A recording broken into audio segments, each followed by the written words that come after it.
Hello दोस्तों, स्वागत है आप सभी का आपके अपने एजुकेशन चैनल लेसन गुरुकुल पर। दोस्तों, हम लोग पढ़ रहे हैं बिहार स्पेशल के अंतर्गत प्राचीन बिहार का इतिहास, जिसके अंतर्गत हम लोग गुप्त वंश के बारे में पढ़ रहे हैं। हम लोगों ने गुप्त वंश का पहला अध्याय जो था, जिसमें हम लोगों ने गुप्त वंश की स्थापना, श्रीगुप्त, घटोत्कच, चंद्रगुप्त प्रथम के बारे में, समुद्रगुप्त के बारे में हम लोगों ने अध्ययन किया।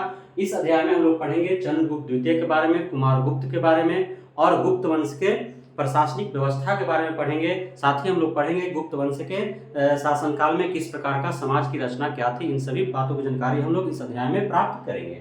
तो आइए हम लोग जानते हैं, सर्वप्रथम जानेंगे कि चंद्रगुप्त द्वितीय कौन थे, इनका मगध साम्राज्य के विस्तार में क्या योगदान रहा है।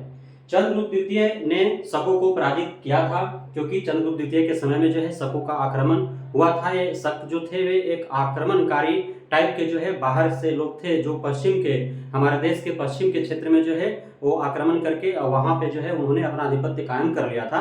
तो चंद्रगुप्त द्वितीय के द्वारा उन्हें हरा करके और उस मगध साम्राज्य में ला लिया गया था।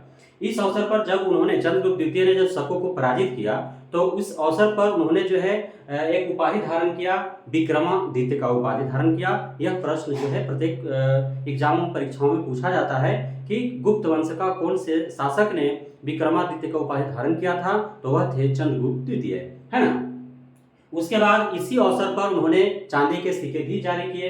चंद्रगुप्त द्वितीय के दरबार में 9 रत्न थे, जिसमें आपका कालिदास थे, है ना, वाराह मिहिर थे, अमर सिंह थे और आपका धनवंतरी थे। इस तरह के जो है प्रकांड विद्वान जो है चंद्रगुप्त द्वितीय के नवरत्न में शामिल थे, उनके दरबार में रहते थे, उनके दरबार की शोभा बढ़ाते थे, है ना।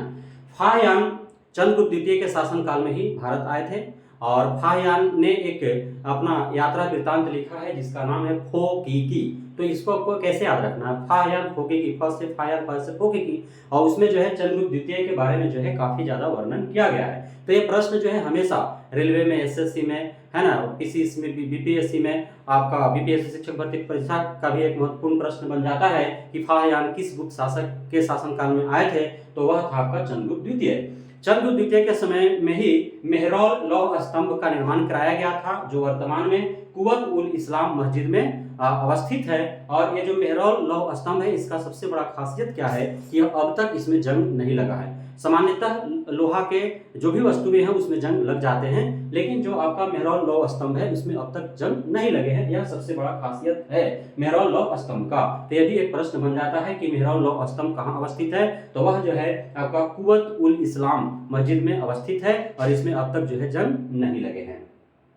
उसके बाद इसने जो है 8 प्रकार के सोने के सिक्के जारी किए। हमने पीछे भी पढ़ा था कि चंद्रगुप्त प्रथम है या फिर आपका जो समुद्रगुप्त हुआ, तो उन्होंने भी जो है सिक्के जारी किए, है ना। तो इसी प्रकार जो है उस अपने वंशजों के क्रम को बढ़ाते हुए चंद्रगुप्त द्वितीय ने भी 8 प्रकार के सोने के सिक्के जारी किए। साथ ही रजत एवं ताम्र मुद्राएं चलाने वाला प्रथम गुप्त शासक जो है चंद्रगुप्त द्वितीय को माना जाता है। चंद्रगुप्त प्रथम को हम लोगों ने जाना था कि चंद्रगुप्त प्रथम जो था वो प्रथम शासक था जिसने सोने के सिक्के जारी किए थे। 2 प्रकार के सोने के सिक्के उन्होंने जारी किए थे, राजा और रानी प्रकार के। उसी तरह जो है जो आपका स्कंदगुप्त था, उन्हें 6 प्रकार के जो है सोने के सिक्के जारी किए थे। चंद्रगुप्त द्वितीय जो 8 प्रकार के सोने का सिक्के जारी किए और इन्हें जो है आपका रजत एवं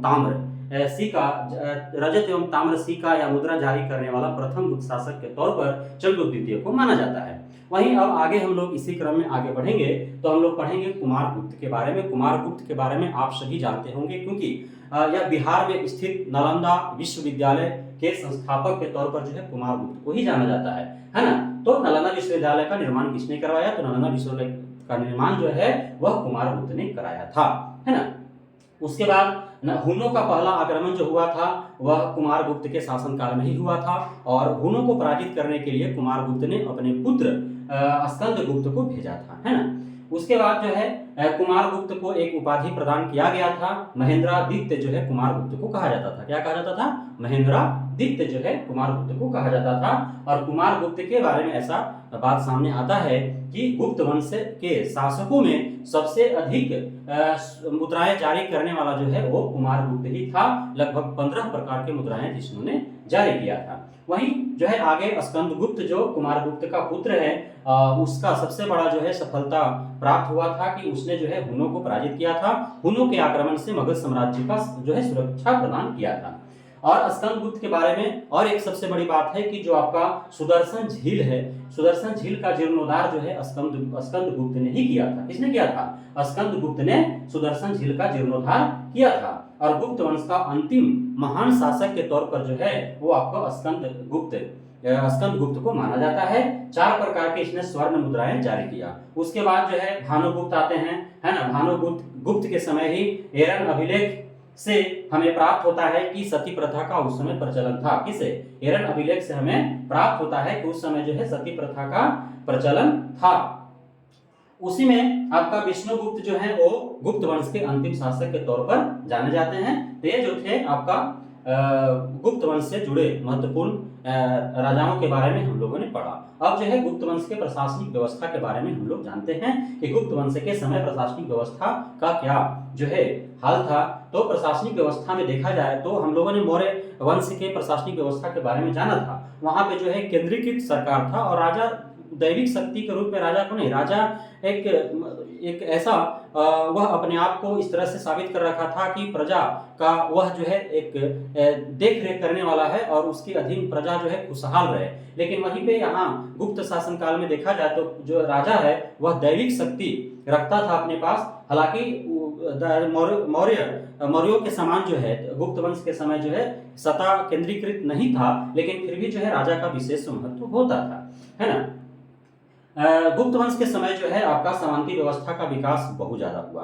सामंती व्यवस्था में होता क्या था कि कुछ ब्राह्मणों को या क्षत्रिय को जो है राजा के द्वारा भूमि दान दिया जाता था, गांव दे दिया जाता था और वहां के वे जो है एक भूपति के रूप में कायम हो जाते थे। और उसके बाद जो है वहां के जो शूद्र प्रवृत्ति के लोग थे, शूद्र प्रवृत्ति मतलब जिन्हें जो है समाज से जो है उपेक्षा की भावना से जिन लोगों को देखा जाता था, उन्हें जो है वे काफी जो है उनको कष्ट देते थे, है ना।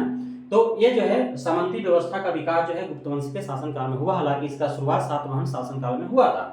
उसके बाद जो है प्रशासनिक व्यवस्था के तौर पर जो है जिस प्रकार मौर्य वंश के समय जो है अलग अलग इकाइयों में बांट करके और प्रशासनिक जो है व्यवस्था को सुगम और सरल बनाए जाने का प्रयास किया गया था, तो गुप्त वंश के समय भी अलग अलग जो है प्रशासनिक इकाइयों में बांटा गया था। जैसे देश के जो प्रशासक होते थे उन्हें गोपना कहा जाता था। भुक्ति का जो प्रशासक होते थे उन्हें उपरीप कहा जाता था। विषय के प्रशासक को विषयपति कहा जाता था और ग्राम के प्रशासक को जो है वो ग्रामी कहा जाता था। तो ये जो है महत्वपूर्ण बिंदु है प्रशासनिक व्यवस्था को लेकर के। गुप्त समाज की जहां तक बात हो तो हमने मौर्य समाज के बारे में हम लोगों ने पढ़ा था कि उत्तर वैदिक काल में जो है शूद्र की जो दशा था वह बेहद ही दयनीय हो गया था। स्त्रियों का दशा बेहद दयनीय हो गया था। उससे सुधार करने के लिए जो है जैन धर्म और जो बौद्ध धर्म आंदोलन चला रहे थे, तो उसको जो है मौर्य वंश के शासकों ने संरक्षण प्रदान किया। और मौर्य वंश के समय जो है हमने समाज की रचना देखा तो उस समय हमने पाया कि शूद्रों का स्थिति बेहतर था। उन लोग व्यापार व्यवसाय जो है वो कर सकते थे, साथ ही उन लोगों को जो है वेद पुराण पढ़ने का भी अधिकार था, है ना। और महिलाओं की स्थिति भी सुदृढ़ थी उस समय। लेकिन गुप्त समाज में जो है शूद्रों की स्थिति भी दयनीय कर दी गई और महिलाओं की स्थिति भी दयनीय कर दी गई और वर्ण व्यवस्था में जटिलता बढ़ी। इस समय उपजातियां, कई अन्य उपजातियां भी विभाजित हुए, है ना। वर्ण तो है ये था आपका जो है ब्राह्मण, क्षत्रिय, वैश्य और शूद्र, ये 4 वर्ण थे। उस 4 वर्ण में अलग अलग उपजाति भी छोटे छोटे जो है जन्म लिए, जो आज आपको बृहद पैमाने पर देखने को मिलता है ना। कायस्थ जाति का प्रथम वर्णन जो है वो आपका गुप्त समाज में ही देखने को मिलता है ना। हमने आपको बताया कि दास और अछूत स्थिति जो है निम्न थी। इस समय दास प्रथा भी थी और छुआछूत की भावना भी चरम पर था। स्त्री की स्थिति भी दयनीय थी। और ये सारा जो है गुप्त समाज के बारे में जो भी जानकारियां प्राप्त होती है तो वो कहां से प्राप्त होती है? वो 510 ईस्वी में भानुगुप्त का एरन अभिलेख से जो है इन सारी बातों की जानकारी प्राप्त होती है। किससे प्राप्त होता है? भानुगुप्त के एरन अभिलेख से, जो 510 ईस्वी में भानुगुप्त के द्वारा लिखा गया था। तो ये जो है गुप्त समाज के बारे में हम लोगों ने महत्वपूर्ण जानकारियां प्राप्त की। अगले के वीडियो में और भी गुप्त समाज से जुड़ी महत्वपूर्ण जानकारियां हम लोग प्राप्त करेंगे। तब तक के लिए धन्यवाद।